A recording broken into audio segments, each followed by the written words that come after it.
Bismillahirrahmanirrahim. Assalatu wassalam ala ashrafil salin wa ala alihi wa sahbihi ajma'in, amma ba'd. Assalamualaikum warahmatullahi wabarakatuh. Mga kapatid sa Islam, nandito naman po tayo para magbigay ng Islamikong pagpapayo patungkol ito sa pagpuwersa sa sarili. Opo mga kapatid, kailangan makaramdam din tayo ng mga pressure sa ating sarili. O kaya pagpursahin ng ating sarili. Kasi nga, lahat po dito sa mundo, kapag pinursa mo ang sarili mo, nagkakaresulta talaga ng mga stress. Mula sa mga pagtatakda ng mga malulupit na mga inaasahan, mga pangarap sa buhay, mga gawain, para ipatuloy mo lang ang iyong mga hangarin na magiging perpekto talaga ang iyong buhay. Ngunit ito ay nakakapagod talaga mga kapatid. Dahil dito, merong nasabi ang Allah subhanahu wa ta'ala na pwede mo talagang pwersahin ang tao, ang iyong sarili. Kasi nga, nilikha po tayo para dyan. Sinabi ng Allah, sabi niya, A'udhu billahi minasyaitanir rajim, laqad khalaqnal insana fi qabad.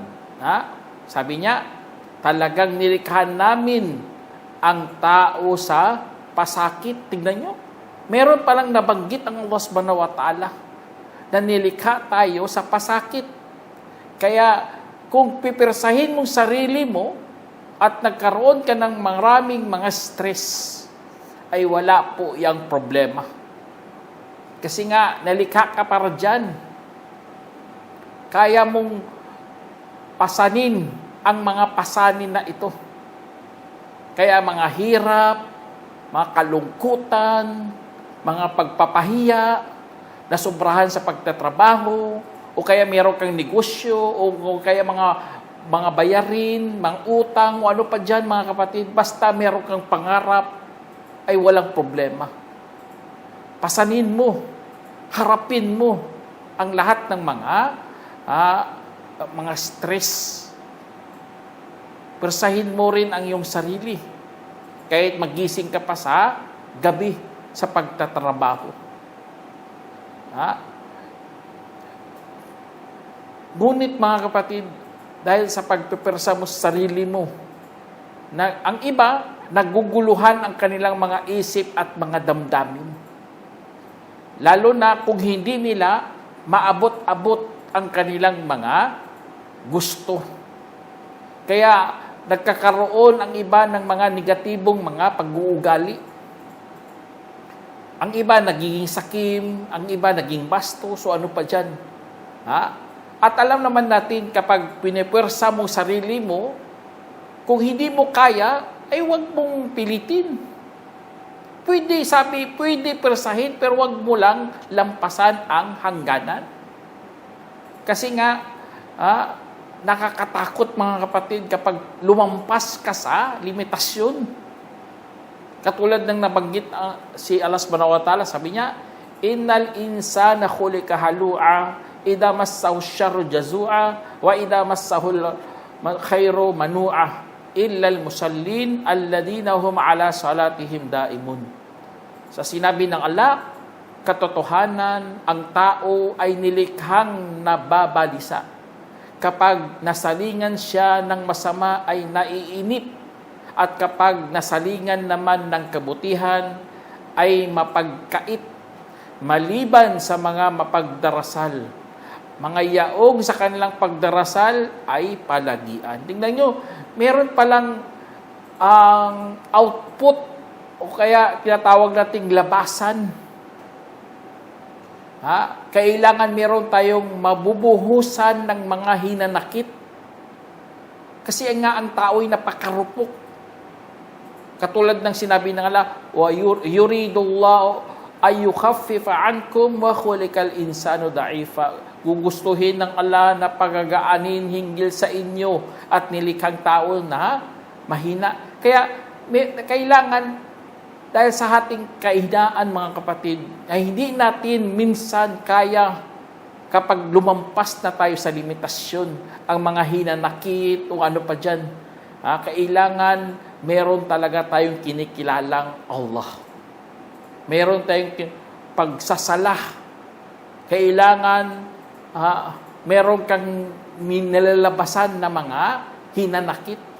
Kasi kung hindi mo gagamitin ang pananampalataya, baka magaya ka sa mga hindi Muslim na inuubos na lang ang kanilang pera sa kanilang mga bisyo.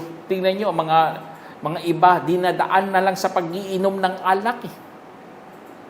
Para gumaan lamang kanilang mga kalooban. Ibig sabihin ng pagpupwersa ng sarili, walang problema yan, basta meron ka lang labasan. At ang labasan na ito ay kay Allah lamang. Hindi pwede ilalabas mo sa loob-looban mo lang, tinatago mo lang, kinukubli mo lang. Kasi magiging magiging masama ka lang. Katulad ng manginginom ng mga alak, ganitong mga dahilanan nila. Pampagaan lang ng sarili, pampagaan lang ng problema. Ganun ang mangyari sa'yo. Nagiging masama ka. Tapos, ang iba, pinapasaya ang kanilang mga sarili. Hindi nila alam, ang pagpapasaya nila sa kanilang mga sarili ay napakaiksi lamang. Hindi ibig sabihin pang matagalan. Kaya kapag umiinom sila uminom o kaya kain ng mga bawal, napapasaya nila kanilang sarili, ngunit napakaiksing panahon lamang yan. O kaya pampalipas lang ng oras lang yun. Hindi talaga pamatagalan. Meron nga nabanggit ang Allah subhanahu wa ta'ala, sabi dito, at nang sinabi ni Ibrahim, Panginoon ko, gawin mo po itong isang lugar na matiwasay at biyayaan mo po ang mga taga-roon ng mga prutas, lalo na ang sinumang naniwala mula sa kanila kay Allah at sa huling araw, sinabi ng Allah. At ang sino mang nagtakwil ay aking pasasayahin ito ng kaunti. At pagkatapos ay pipilitin ko siya patungo sa kaparusahan ng apoy at kasuklam-suklam na masasadlakan. Subhanallah, tingnan, napakatindi ng sinabi talaga ng Allah dito. Pasisiyahin ito ng kaunti. Kaya ganun ang nakikita natin sa realidad. Kapag wala silang labasan, ang nilalabas ng maling paraan, napunta sa pagnanasa, napunta sa iba, kung ano pa dyan mga ginagawa nila. Ang iba na naman, inuubos lahat ng kanilang mga enerhiya. Inuubos nila, pati sa kanilang katawan, para mawalan lang ng lakas ang kanilang pag-iisip hinggil sa mga suliranin. Problema, madagdagan lang ang kanilang mga problema. Ibig sabihin, mamumblema lang siya lagi kasi nga meron namang ibang problema na darating. Ganun ang buhay.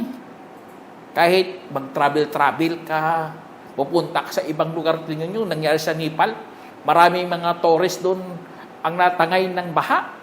Ganun kasi ang problema, dumarating yan. Kahit anong takas mo, meron pa rin panibago. O kaya around the world ka, naubusan ka ng pera. Wala. May stress ka lang lalo. Kaya ang pagpupwersa ng sarili, mga kapatid, dapat marunong ka talagang magpalabas papunta sa Allah. Kaya dahil doon sa ginagawa natin, makakatakas talaga tayo sa bigat ng mundo. Kahit persahin natin ang ating mga sarili kasi nga alam natin na kailangan ang ating mga ginagawa ay papunta kay Allah subhanahu wa ta'ala. Kaya sa mga kasalanan nakikita natin, pinipwersa natin sarili natin na layuan ang mga ganitong mga gawain. hindi tayo dapat lalapit sa mga haram. O kaya kung mayroong mga wajibat na kailangan gawin, ay pinipirsa rin natin ating sarili para gawin, para gampanan o kaya tuparin ang mga utos. Kaya ganoon kaganda ang turo ng Islam. Meron ngang utos sa Islam ang sujud o ang pagpapatira pa, subhanallah, napakatindi rin. Kasi nga ito'y itinagubilin mismo ng Allah at na merong magandang epekto sa katawan. Ang mga modernong mga kaalaman nga, sila nga nagpapaunawa sa atin, ito'y nagpapakalma, subhanallah. Ang sujud. Na pampakalma sa katawan, pati na rin sa stress, nagpapagaan ng stress. Kaya, utos talaga ng Allah na, sabi niya, fasjudu lillahi wa'budu. Kung gayon, magpatira pa kayo para sa Allah at magsamba. Kasi ganito ang isa sa mga labasan kapag ikaw pinirsa mong sarili mo kay na kailangan manumbalik ka lang kay Allah. Parang battery na kailangan i-recharge. Ang battery kailangan di ba? May energy ang battery. At ang battery kailangan gamitin mo. Pero kung naubusan na kailangan i-recharge, ganun ang nangyari sa atin sa paglikha ng Allah subhanahu wa ta'ala. Tingnan nyo sa sujud, kapag ang tao nagsusujud, ang tumataas ang daloy ng dugo sa utak niya. Kasi kapag hindi tayo nagsusujud, ang dugo umakyat yan sa ulo natin, hindi siya bumababa.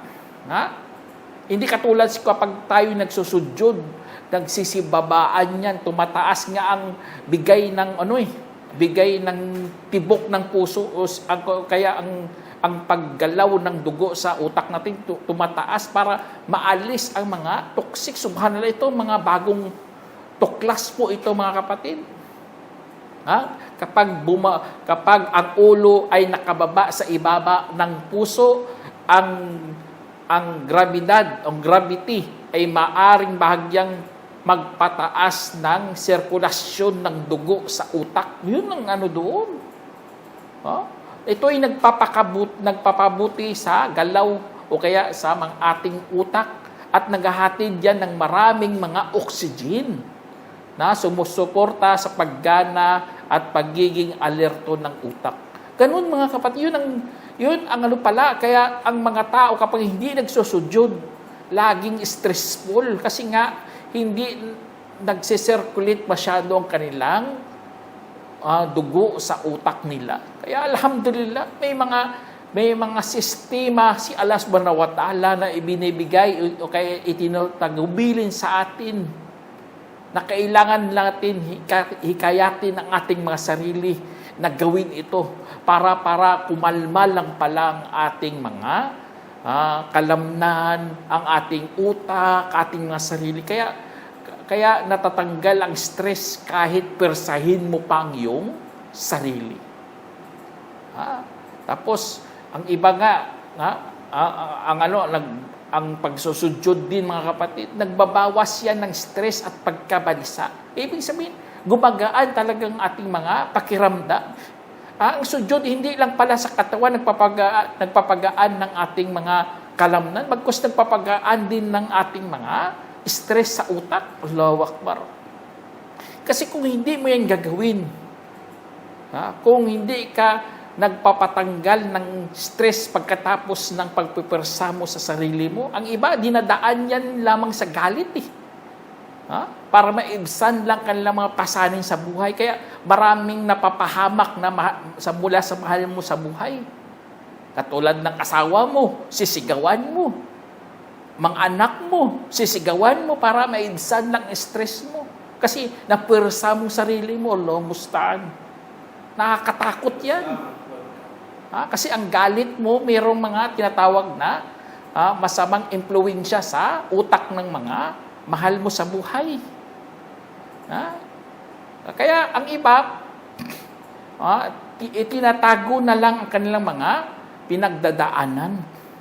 Dahil natatakot sila na baka magmukhang mahina sila sa harap ng mga tao. Kaya Pero kailangan pa rin ng katuwang na makikinig sa iyo na hindi umaatake o kaya nangutya o kaya bumabaliwala sa tao na yun. Allahu Akbar. Kaya ganun ang buhay, mga kapatid. Kasi ang tao kailangan magtrabaho. Kailangan maghanap buhay. Kaya kailangan persahin niya talaga sarili niya. Hindi patulog-tulog lang o ano pang mga gagawin niya.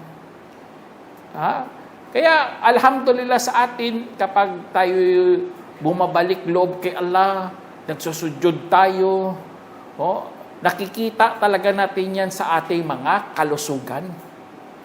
Ngunit ang iba, hindi sila nagsusujud, hindi man lang nagdidikir kay Allah, napupwersa lang mga sarili na wala naman silang pinapalabasan. Pero ang iba, mali ang kanilang pinapalabasan. Kaya tingnan nyo, ang kanilang kalusugan, nagkakaroon sila ng mga sakit. Kasi matindi nga ang init ng stress sa kanilang katawan. Kaya merong nabanggit si Allah subhanahu wa ta'ala sa Quran, sa kwento ni Yusuf, sa sinabi kwento ng Allah subhanahu wa ta'ala na sinabi ni Yaqub, sabi niya, Qala innama ashku bathni wa huzni ila Allah wa a'lamu minallahi ma la ta'lamun. Sinabi ng Allah, kanyang sinabi, ibig sabihin si Yaqub, sabi niya, tanging dumadaing ako ng aking pagdurusa at kalungkutan kay Allah, at meron akong nalalaman mula sa Allah na hindi pa ninyo nalalaman. Tingnan nyo, alhamdulillah sa turo ng Islam, na ang stress pala ay dinadaing natin kay Allah. Pinapapunta natin sa Kanya. Yun ang tamang pagpapalabas ng stress. Kasi pwede mo palang idadaing kay Allah ang mga problema o kaya ang mga kalungkutan. Kaya meron din isa sa mga gawain din para maibsan ang ating mga pasanin, ang pag-alala kay Allah subhanahu wa ta'ala. Ito pinakakumon talaga to. Idikir mo na lang yan. Kasi mayroong sinabi si Allah, alladina amanu wa tatma'innu qulubuhum bi dzikrillah. Ala bi dzikrillah tatma'innul qulub. Mga yaong sumasampalataya at napapanatag ang kanilang mga puso sa pag-alaala kay Allah. Hindi baga sa pag-alaala kay Allah ay napapanatag ang mga puso. Allahu Akbar. Napapanatag po, mga kapatid, ang puso. Kasi yan mismo ang sinabi ng Allah, ang manlalalang ng lahat ng mga bagay. Kaya sa pagpupwersa natin sa ating sarili, meron tayong natutunan sa buhay. Lalo na kapag kasama mo ang iyong mga anak. Pupwersahin mo ang sarili mo para gabayan ang iyong mga anak. Hindi natin pinipirsa mga anak natin, pero tayo, kailangan pirsahin natin ating mga sarili para sa kanilang kinabukasan. Kasi nga, wajib yun, mga kapatid. Na kailangan nilang masanay, na kailangan nila magkaroon sila ng disiplina sa kanilang mga sarili. Kasi mayroong sinabi si Allah, sabi niya, Ya ayyuhalladhina amanu qu anfusakum wa ahlikum nara wa quduhan nas wal hijara alaiha malaikatun giladun shidad la ya'suna Allah ma amarahum wa yaf'aluna ma yu'marun. Sinabi ng Allah, o mga yaong sumasampalataya, iligtas ninyo ang inyong mga sarili at inyong mga pamilya sa apoy na kung saan ang panggatong doon ay mga tao at bato. Meron doong mga anghel na mararahas na malulupit. Hindi sila sumusuway sa Allah sa anumang inutos sa kanila at gagawin nila ang anumang mga ipinag-utos. Kaya sa mga anak natin, huwag mo silang pirsahin. Kapag sila'y malaki na. Kailangan, igabayan mo talaga sila. Ang pagtuturo o kaya pagpamimilit, mga kapatid, sa time na sila'y mga maliliit, pero kung may mga utak na sila, nag-iisip na sila, huwag mo na silang persahin. Kaya sa Islam, lalo na sa pagpapakasal sa kanila na ayaw nila, wag mo ipakasal. O kaya pagpipili sa kanilang mga paaralan o mga kurso.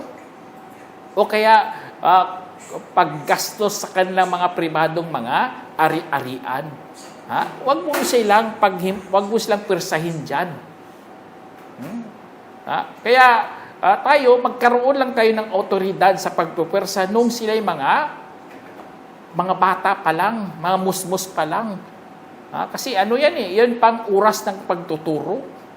Pero sa time na nagbibinata na sila o kaya nagdadalaga na sila, ang umabot na sila sa edad na kung saan ang kanilang mental na pag-iisip ay lubos na nakakaunawa na sila o kaya legal na panahon na, ang otoridad ng mga magulang ay nagbabago mula sa pangangalaga at pamimilit patungo sa payo at gabay at pakikirama. Yun na lang palang gawin natin. Payuhan na lang, gabayan na lang at pakikiramay. Hindi, wag mo na silang pilitin, wag mo silang persahin. Kaya para rin yan sa iyong sarili, kapatid. Kaya iba kasi kahit malaki na pinipirsa pa, tapos sila nagagalit, kinikim-kim talaga nilang kalang sama ng loob. Huwag mong gawin yan, kapatid, kasi ikaw mas stress dyan. Ang ganda-ganda ng turo ng Islam sa atin. Iligtas mo sarili mo. Unahin sarili mo bago sila. Tapos na sila Naturuan mo na sila Bahala sila sa buhay nila. Kaya na nila tumayo sa sarili mga paa. Tapos na gano'n na sila. Tingin nila, matataan na sila. Huwag mo pilitin. Kaya, yun ang isa sa mga, yun ang katuruan sa pagpupwersa sa sarili natin para sa ating mga kabataan. Kaya, sa pagdanais, mga kapatid, para makamit ang lahat ng nandito sa mundo. Gusto mo maging perfecto, gusto mo yumaman ka, o ano pa dyan, pinipirsa mo talaga sarili mo. Wag mong isipin yan kasi mayroon ka bilang buhay. Kaya ang pagpipirsa sa sarili sa mundo, may limitasyon Ang iba, tignan nyo, napakaganda ng mga katuruan ng Islam.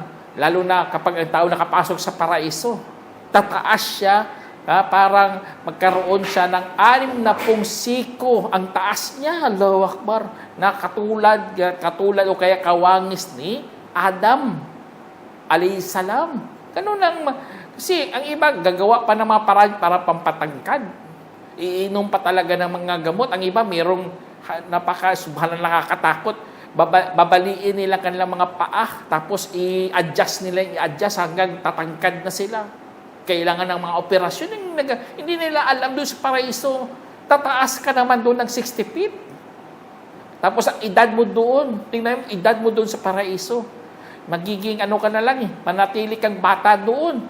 33 taon, magpakailanman, 33 years, magpakailan, forever na yun.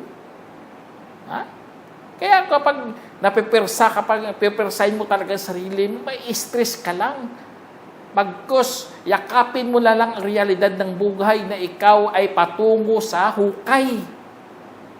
Ang iba kasi pinipirsa pa talaga sarili nila. Kaya, alhamdulillah sa mga ganitong mga katuruan. Kaya wag kang mag-isip ng sobra-sobra, kapatid, lalo na sa iyong kinabukasan, dahil lahat ay mawawasak. Katulad ng sinabi ng Allah, la tad'u ma'allahi ilahan akhar, la ilaha illahu, kullu syai'in halikun illa wajhuhu, lahul hukmu wa ilayhi turja'un. Sinabi ng Allah, at huwag kang manalangin sa iba pang Diyos kasama ni Allah. Walang Diyos kundi Siya. Lahat ng bagay ay malilipol bukod sa Kanyang mukha. Pag-aari niya ang paghahatol at sa Kanya kayo'y magsisibalikan. Tingnan nyo, pag-aari ni Allah ang paghahatol. At sa Kanya tayong magsisibalikan. Kaya mawawasak dito sa mundo. Mababalik din tayo kay Allah subhanahu wa ta'ala. Kaya wag mo na kailangan pang matagalan talaga, lalo na ang iyong kagandahan dito sa mundo. Kasi nga mayroong kabilang buhay. May nabanggit nga sa hadith na inulat ni Muad bin Jabal radiyallahu anhu na sinabi ng Propeta sallallahu ang mga taga-paraiso ay papasok sa paraiso na hindi balbon ni walang balbas. Ang mga mata ay mayroong tina at nasa edad ng 33. Isinalaysay ni Tabarani at ginawang hasan ni Albani. Subhanallah. Kaya cool ka lang, kalma ka lang kapatid. Huwag kang mahulog sa bitag, sa pagiging perfectionista mo. Kasi nga, ma-stress ka lang at masasayang lang ang iyong pera. Huwag mo isipin lahat perfect, ipiperfect mo talagang buhay mo. Perfect mo mukha mo, ang iyong mga buhok, iyong mga pananamit. Wala. Magsasayang ka lang ng pera dyan at ma-stress ka lalo. Kasi nga, nahulog ka sa bitag. Kaya, tapos kapag sobrang-sobra talagang yung inaasahan sa sarili mo, subhanallah, mapipwersa mo sarili mo at mapapahamak ka lang kapatid. Kaya, kasi nga lahat po tayo ay tatanda. Kung makapasok ka sa paraiso, Allahu Akbar, malaking pasalamat mo na yan kay Allah subhanahu wa ta'ala. At saka huwag niyong kalimutan na ang buhay sa mundo ay puno ng pagsubok. Ibig sabihin, hindi talaga maubos-ubos ang pagsubok. Kasi puno nga eh. Kaya kung pinipirsa mo sarili mo kapag nakatapos ka, mayroon pa rin panibagong pagsubok na darating sa iyo. Lalo na sa pananampalataya. Kaya kapag mayroon tayong pagpupwersa sa sarili tapos inaalala mo si Allah, yun ang tamang pagpwersa. Kasi inaalala mo si Allah. Nawawala po yan, naging magaan yan sa iyong kalooban. Kaya kapag tayo naniniwala kay Allah subhanahu wa ta'ala, basta meron lang po tayong layunin. Lalo na pagtukoy sa ating mga kakulangan o kaya pagtama sa ating landas para manumbalik tayo kay Allah subhanahu wa ta'ala, basta wala lang kalabisan o kaya kalupitan. Ibig sabihin, nasa tama kang pagpupwersa sa sarili mo. Kaya meron ng iba dito kapag ang iba sa sobrang pagpwersa nila sa sarili nila, hindi nila alam, hahantong na pala sila sa kupor o sa pagtatakwil sa Allah. Hindi nila alam, kasumpa-sumpa po yan. Sinusumpa po yan, kapatid. Huwag mong persahin, sampulan lang, ang iba pupunta sa bundok, maghahanap sila doon ng mga anting-anting. Pinipirsa talaga nila sarili nila kasi makakahanap sila ng mga kapangyarihang itim doon, subhanallah. Pupunta ka sa impyerno eh. Merong nabanggit si Allah, hindi ba sa impyerno ay mayroong tirahan para sa mga mapagtakwil? Mayroon. Ang alas marunong nagtatanong, hindi yan pagtatanong, because pinapabatid sa iyo na meron talagang impyernong apoy. Kaya ang tamang pagpupwersa sa sarili, kailangan meron lang talagang limitasyon. Meron ngang lagi natin itong mababasa sa Quran. Napakaganda talaga itong talata na ito kasi kasama to sa binabasa natin bago tayo matulog. Sabi ng Allah subhanahu wa ta'ala, la yukallifullahu nafsan illa wus'aha, laha ma kasabat wa 'alayha maktasabat. Sinabi ng Allah, hindi tumatalagang Allah sa isang sarili bukod sa kaya nito. Para sa kanya ang anumang nakamit at mananagot siya sa anumang ikinamit. O aking Panginoon, huwag mo po sana kaming pananagutin kung nalimutan namin o nagkamali kami. Aming Panginoon, huwag mo po ipapasan sa amin ang mahirap kagaya sa ipinasan mo sa mga yaong bago pa sa amin. Aming Panginoon, huwag mo po ipapasan sa amin na wala naman kaming kapasidad para rito. At ipagpaumanhin mo po kami at patawarin at kaawaan. Ikaw ang aming tagapangalaga at kaya pakitulungan mo po kami hinggil sa mga taong mapagtakwil. Allahu Akbar, napakaganda talaga ito. Kaya dito, sa pagpupwersa sa sarili mo, dapat nasa limitasyon nga. Ang alangan, nagtatalaga sa tao kung kaya niya lang. Basta nagawa mo lang mga obligasyon. Ang iba dyan, hindi ka na uutusan. Kung kaya mo lang, gawin mo. Kaya meron tinatawag tayong 5 haligi ng Islam. At ang 5 haligi, kapag ginawa mo yan, garantisado, makakasama ka sa mga taga-paraiso. At ang iba dyan, hindi na obligado kasi mayroong tinatawag na limitasyon. Ang pagpupwersa ng iyong sarili. Kaya, alhamdulillah mga kapatid, tinuruan tayo ng Islam. Kasi kapag ikaw sinasalungat mo na pati yung mga sariling konsyensya, mape-pressure ka lang. Kasi, pinilit mo Kaya ang maganda, dahan-dahan lang. Magpahinga ka rin kung kinakailangan. Kasi nga, ganito ang realidad ng buhay. Hindi pwede persahin mo hanggang dulo. Hanggang mamatay ka, pero persahin mo. Dahan-dahan lang. Meron nga hadith si Prophet Sallam, sabi niya, inulat ni Aisha radhiyallahu anha na asawa ng Propeta Sallam, na sinabi ng Propeta Sallam, katotohanan, ang kalumanayan ay hindi nagiging sa isang bagay kundi pinalamutian nito. At hindi ito itinatanggal sa isang bagay maliban na pinangit nito. Isinalaysay ni Muslim. Kaya, maging malumanay lang po kapatid.